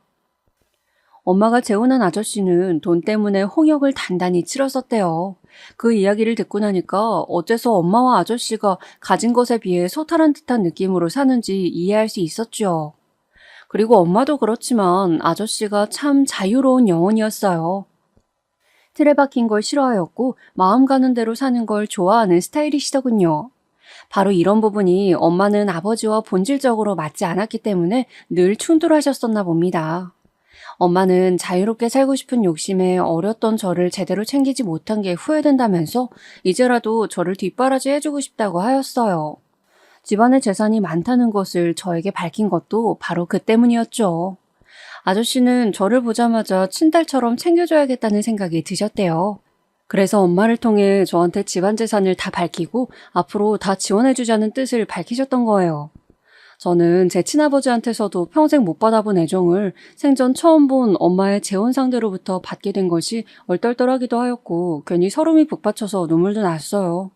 엄마와 서울 나들이도 실컷 하면서 밀린 대화를 나누다 보니까 10년의 공백을 뛰어넘어서 금세 엄마가 엄청 가깝게 느껴졌어요. 그 이후로 저는 엄마와 아저씨의 지원을 받으면서 대학 생활을 하게 되었습니다. 저는 휴대폰에서 오빠의 번호는 아예 차단을 해놓았고 아버지로부터 연락이 왔을 때 앞으로 엄마와 살겠다고 제 뜻을 밝혀주었어요. 키워주고 먹여주고 입어주는 애를 모르는구나. 이거 아주 배은망덕하네. 아버지께서 분노하셔선 저에게 막 욕을 해대셨지만 저는 그저 씁쓸하게 웃고 말았습니다. 별로 상대하고 싶지도 않더라고요. 10년 동안 집에서 제가 실컷 받아본 것은 눈칫밥뿐이었고 온갖 집안일을 저 혼자 독박으로 도맡아 하였는데 무슨 은혜 타령인가요? 저는 제대로 된 용돈도 받아본 적이 없었어요. 그래서 늘 친구들한테 했던 입버릇이 난 그거 별로였습니다. 그 옷이 별로 마음에 안 든 척, 그 음식이 별로 안 먹고 싶은 척, 일부러 돈을 안 쓰기 위해서 그렇게 굴었었죠. 아버지께서는 부족함 없는 벌이를 하고 계셨으나 그건 저와 큰 상관이 없었습니다. 다 오빠한테만 갔던 투자였으니까요. 제법 홀가분하게 아버지와 오빠를 끊어낸 저는 그대로 대학을 졸업할 때까지 그 두 사람과 연락을 하지 않았습니다. 제가 취업하고 1년 정도 되었을 때 원치 않게 오빠의 소식을 듣게 되었는데 취업이 막막해서 대학 졸업 유예를 계속하고 있다더라고요. 아직 대학 졸업장도 못 딴 상태였던 것입니다. 그와 달리 저는 알아주는 기업에 당당히 공채로 입사를 하여 경력을 이미 쌓고 있었죠. 이 시기에 아저씨의 큰딸이 결혼을 하게 되었어요.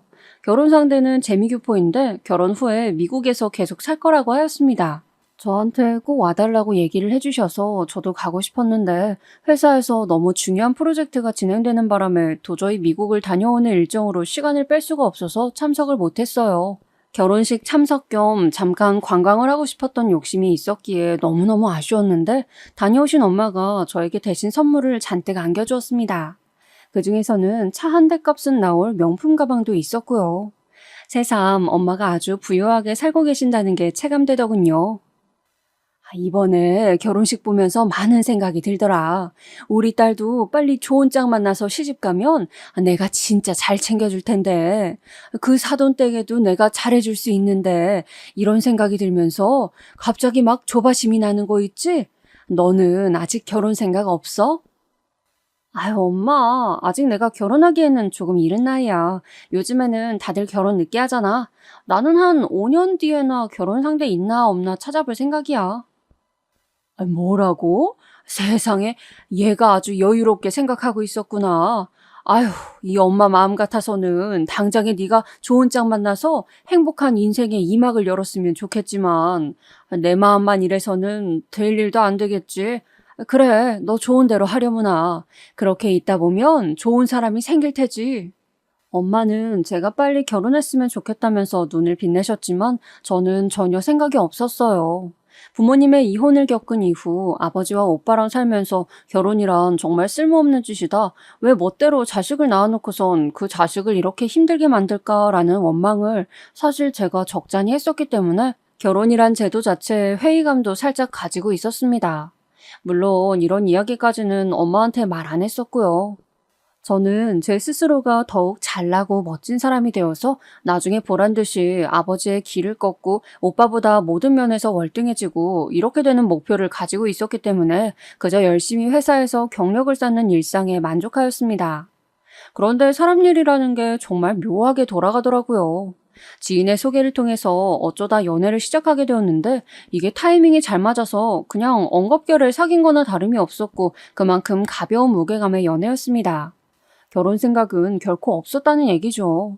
그런데 제가 회사에서 힘든 일이 있을 때마다, 그리고 아버지와 오빠 때문에 생긴 가슴속의 응어리를 털어놓고 있을 때마다 저의 곁에 있어주며 믿음직스럽게 손을 잡아주는 사람과 자연스럽게 결혼을 하고 싶어져 버렸어요. 저는 그런 마음을 절대 티를 안 냈다고 생각을 했건만, 저희 사귄 지 1주년 기념일에 데이트를 하던 도중에 상상하지도 못했던 프로포즈를 받고 말았습니다. 머리가 멍해지고 말았는데, 희한한 건 저한테 결혼하자고 하는 그 목소리가 너무 근사하게 들려왔던 거예요. 이 남자랑 결혼해서 내가 꿈꿔왔던 이상적인 가정을 꾸려나가면 되지 않을까?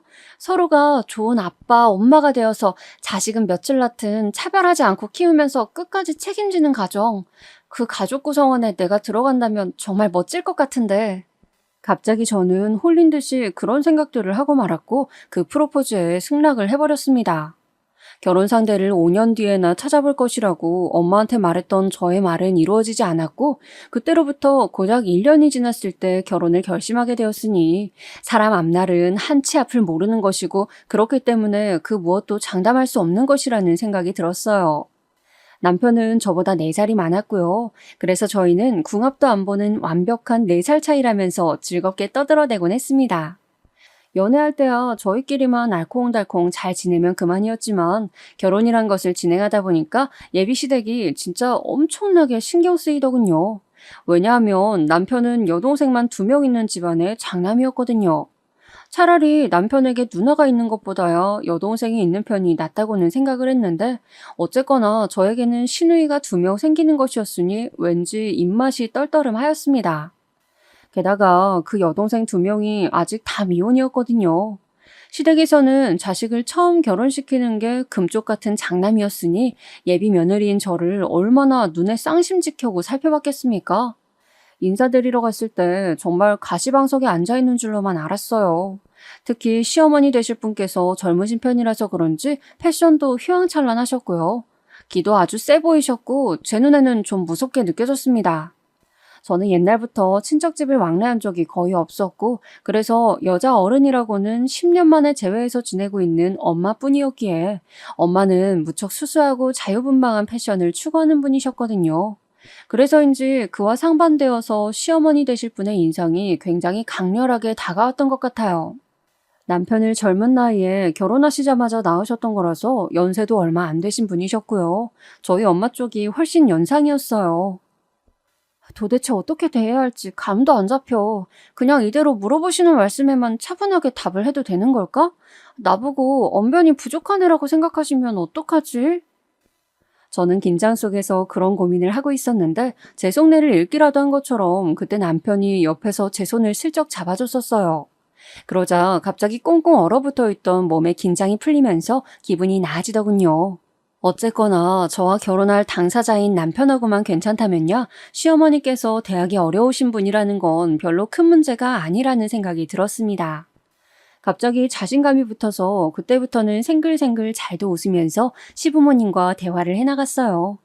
부모님께서는 이혼하셨고 엄마 쪽만 재혼하셔서 지방의 시골 쪽에 사신다고 했더니 시어머니께서 고개를 미미하게 저으셨는데, 그게 무슨 의미인지 몰라서 저는 어리둥절했습니다. 그런데 시아버지께서 시골 이야기 좋아하시더니 먼 훗날 나이가 들면 꼭 귀농해서 사실 거라면서 그런 말씀을 길게 늘어놓으시더라고요. 그러느라 시아버지의 인생 계획 이야기만 진짜 30분 정도는 듣게 되었던 것 같습니다. 시아버지께서 신이 나셨는지 살짝 격양이 되신 채로 이런저런 이야기들을 먼저 꺼내놓으신 게 저로서는 별로 나쁘지 않았어요. 오히려 살짝 감사한 마음이었죠. 시아버지께서 하도 말씀을 길게 하신 탓에 시어머니께서는 도중에 끼어들지도 못하시고 입술만 옴짝달싹 하시다가 자리가 끝나버렸습니다. 상견례는 그냥 약수하게 밥 한 끼 같이 먹는 정도로만 하였어요. 자리에는 엄마와 아저씨가 나와주셨습니다. 시부모님께 잘 둘러대었으나 실상은 제가 아버지나 오빠에게 제 상견례 이야기를 일절 전하지 않았습니다. 받았던 상처가 너무 컸었나 봐요. 결혼이란 큰 행사를 앞두고도 그 2사람을 부를 생각도 안 들더군요. 이런 저를 엄마는 이해해 주셨고 아저씨는 아무것도 묻지 않으시고 그저 내 도움이 필요하면 언제든 말하라며 제 마음을 편안하게 해주셔서 정말 감사할 따름이었습니다. 남편이 자취하던 전셋집이 1년 이상 남아있었기 때문에 신혼살림은 그곳에다가 먼저 차리기로 했어요. 그래서 결혼하면서 드릴 돈이 크게 없었고 조율할 거리도 많지 않았습니다. 결혼식도 약소하고 아담하게 진행했었고요. 이런 부분에서 전부 시댁 측하고 의견이 잘 맞는 것 같아서 저는 좋았어요. 하지만 미묘하게 삐딱선을 그리게 되는 건 그 후로 일어났습니다. 남편의 자취방, 이제는 저희 부부의 신혼집이 된 곳에 시누이 2명이 놀러 왔을 때였어요. 참고로 이때 큰 시누이는 직장인, 작은 시누이는 아직 대학생이었습니다.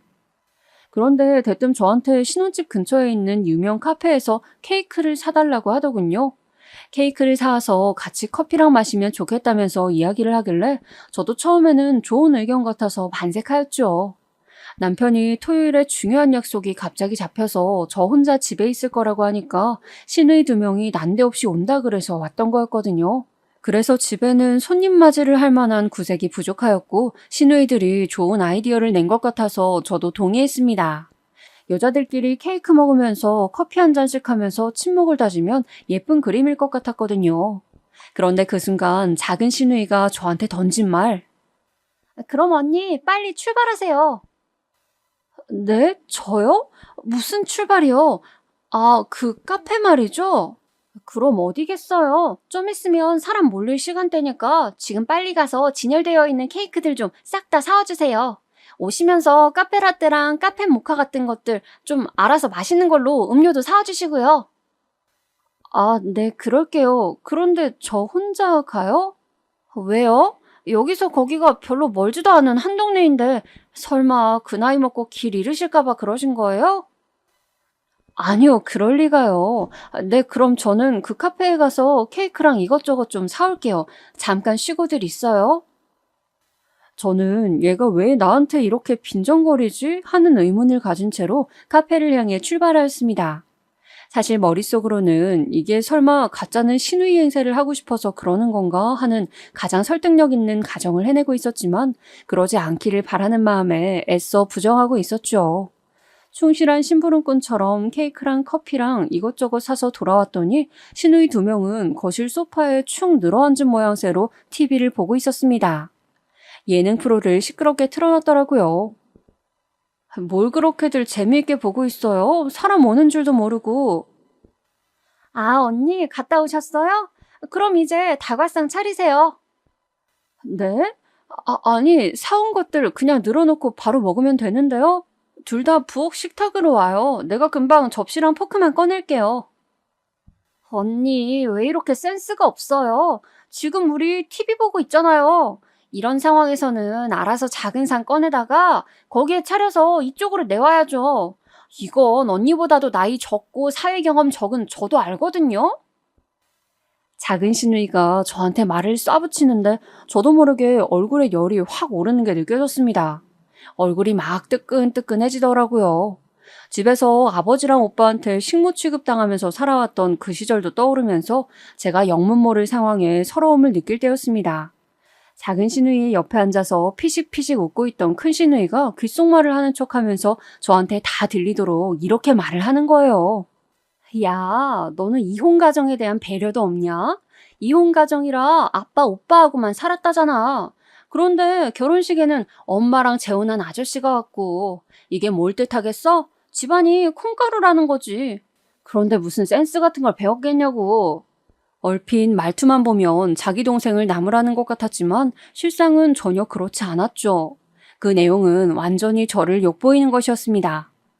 아, 진짜 결혼 생활 초장부터 이런 난관을 겪을 줄은 상상도 못했었기 때문에 어처구니가 없었어요. 상대들이 너무 유치하게 나오고 있다는 것을 알면서도 저는 도리 없이 분노를 느끼고 말았죠. 제가 뭐 잘못한 거라도 있나요?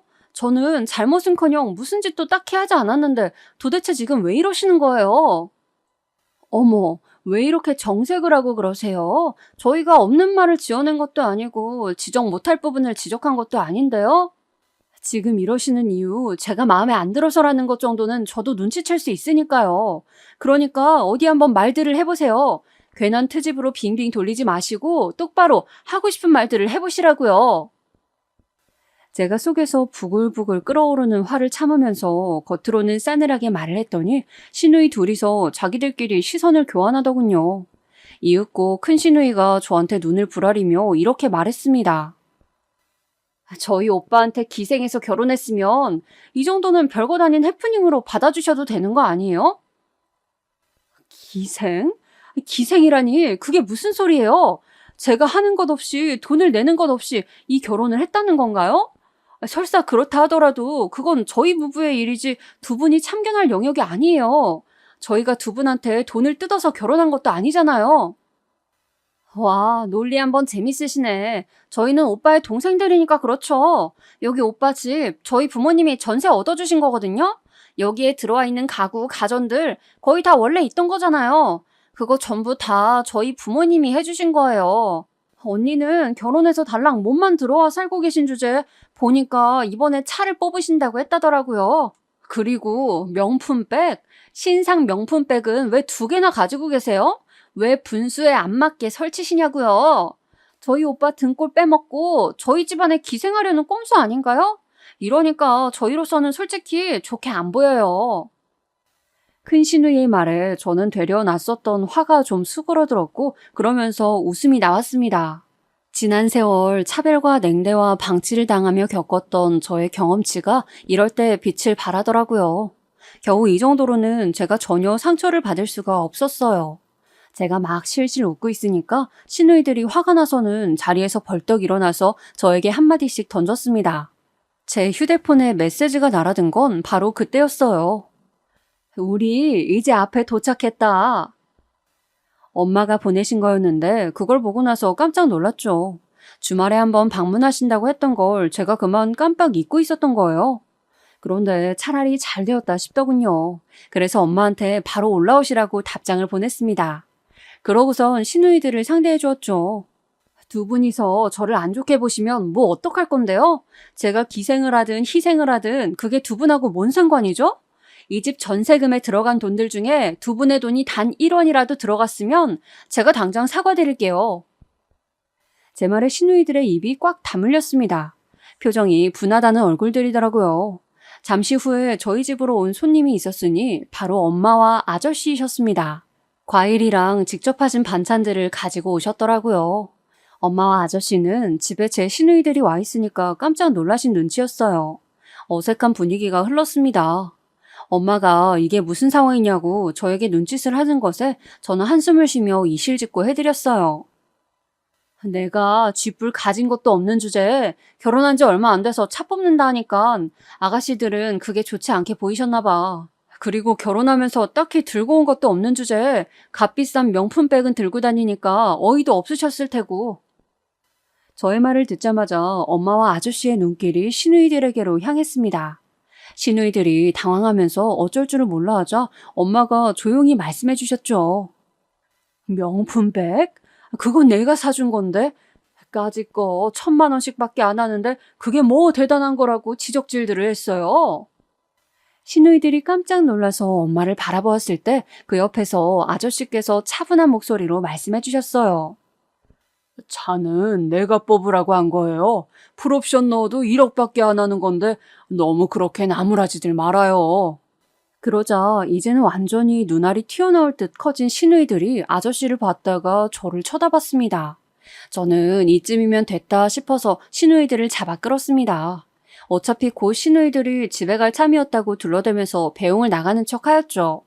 건물 밖으로 나가자마자 시누이들이 떨리는 목소리로 저에게 묻더군요.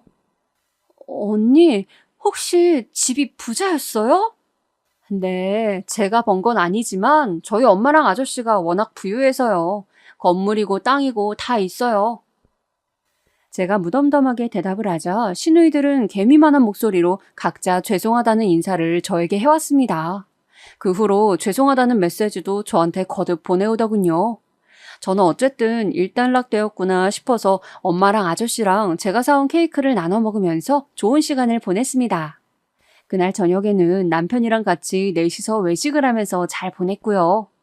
이튿날 두 분께서는 내려가신다며 길을 떠나셨고 저랑 남편은 시댁에서 점심 먹으러 오라고 하길래 그쪽으로 가봤습니다. 설마 여기서 일이 생길 줄은 몰랐었네요. 도착해서 늦은 점심을 먹고 있는데 엄마한테서 메시지가 왔어요. 올라오셨던 김에 서울 사는 옛 친구분을 만나신 모양이었어요. 그런데 이 친구분께 직접 담근 김치를 얻어먹었는데 맛이 기가 막히다면서 저한테 꼭 주고 내려가실 거란 얘기였습니다. 그래서 저는 별 생각 없이 지금 시댁에 와 있어서 집에 아무도 없다고 답장을 드린 거였고요. 그런데 설마 그걸 보시곤 엄마가 시댁으로 방향을 트실 줄은 상상도 못하였습니다. 식후 디저트 먹는데 시댁으로 시누이들이 왔고 저희는 어색한 눈빛을 교환하였어요. 별다른 말은 안 하고 그냥 과일 깎아 먹으면서 시간을 보내던 중에 제가 뒤늦게 엄마가 보내셨던 메시지를 본 거예요. 시댁으로 오겠다는 내용을 말이죠. 사돈댁에 맛있는 김치를 주시고 싶은 딸 위하는 엄마의 그 마음을 알 것 같아서 차마 뒤늦은 만류도 못하였네요. 시간상 거의 다 도착하실 때였습니다. 저기 어머님, 저희 엄마가 맛있는 김치를 꼭 갖다 주고 싶으신가 봐요. 지금 올라와 계시는데 사돈댁에 꼭 김치를 전달하고 나서 내려가고 싶다고 하셔서 너무 갑작스럽죠? 죄송해요. 그래? 그러시라고 해야지. 집에 김치도 많이 없는데 잘 되었네. 시어머니께서 호탕하게 말씀하시길래 제가 안도의 한숨을 내쉴 때였습니다.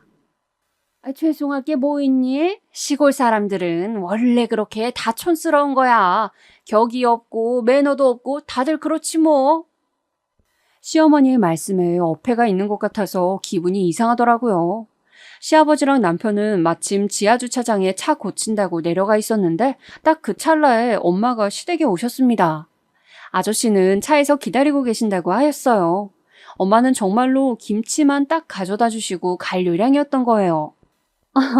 아유, 사부인, 제가 너무 갑작스럽게 찾아왔죠? 이것만 얼른 드리고 가려고요. 엄마가 그렇게 말씀하시면서 직접 부엌으로 김치통을 들고 가셨어요.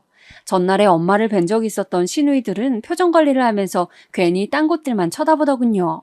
그런데 그때 엄마에게 부엌의 방향을 안내하면서 뒤따르시던 시어머니께서 이런 행동을 하시는 게 아니겠어요? 아유, 그런데 이건 무슨, 혹시 소똥 냄새인가? 어디서 이렇게 시골 냄새가 나는 것 같으지?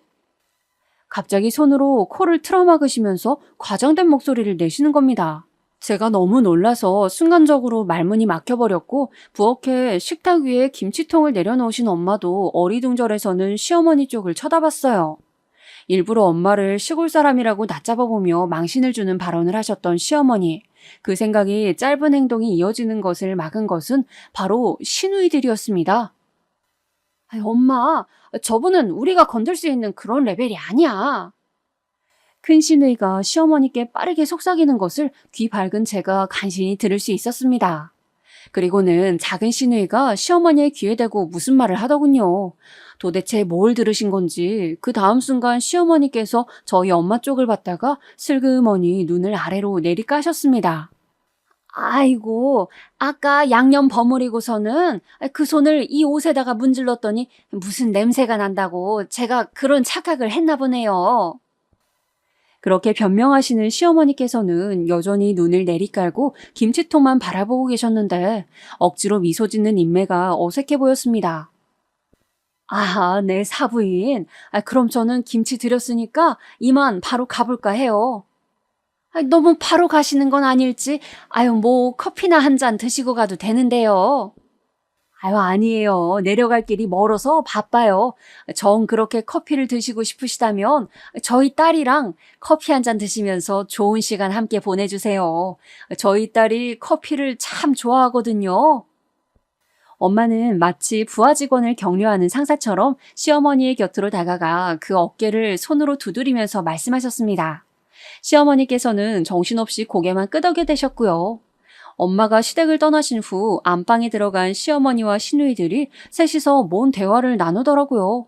좀 있다가 안방에서 나오신 시어머니께서 저를 보곤 놀라서 외치셨죠. 김치 정리를 왜 네가 하니? 무겁고 손에 양념 묻고 그러는데 너는 가서 TV나 봐라. 아니 커피 한 잔 마실래? 아까 과일 먹으면서 커피는 아직 안 마셨지? 가만히 있어봐. 내가 최고급 콜롬비아 무슨 커피를 사줬었는데. 사람 태도가 이렇게 손바닥 뒤집듯 바뀌어도 되는 건가요?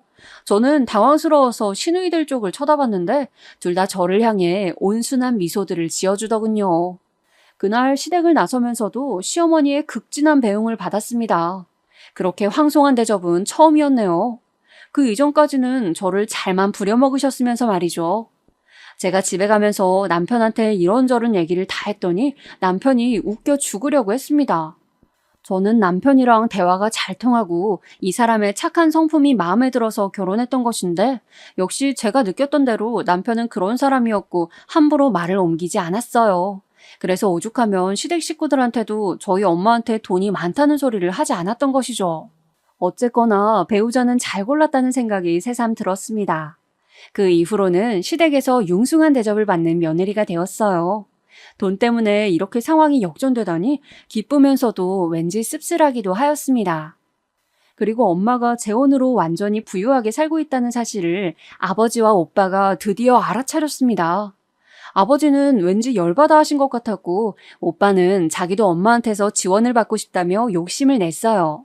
하지만 엄마는 아버지를 무시하였으며 오빠의 부탁을 들어주지 않았습니다.